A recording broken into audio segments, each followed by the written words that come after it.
3. Baptism, Eucharist, confirmation, anointing of the sick, reconciliation, holy orders, and matrimony. Ayan, pito yan. Una, baptism, binyag.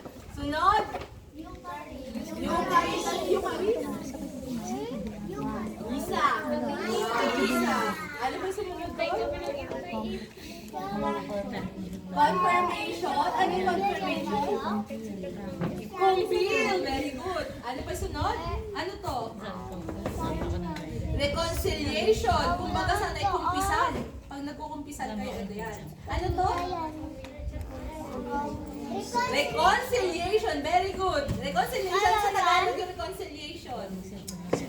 Kumpisan. Ayan. Kumpisan. Ano pa? Ano naman to? Holy orders. Ito. Matrimony. Ano sa Tagalog matrimony? Kasal. Kasal. Kaya may singsing o sinutin na kasal. Okay. Isa-isayin natin. Tingnan natin kung alam nyo. Ano to? Ano sa Tagalog? Binyag. Okay. Ito. Eucharist. Ano yung Eucharist sa Tagalog? Misa.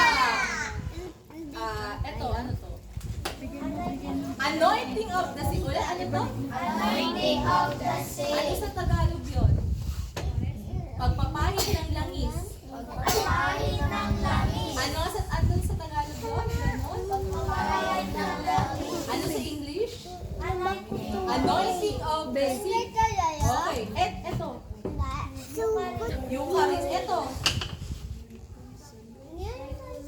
Reconciliation. Ano sa Tagalog?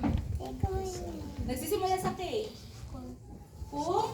Kumpisal. Ulit niya, ano to? Sa Tagalog? Kumpisal. Kumpisal. Okay, kumpisal. Sa English?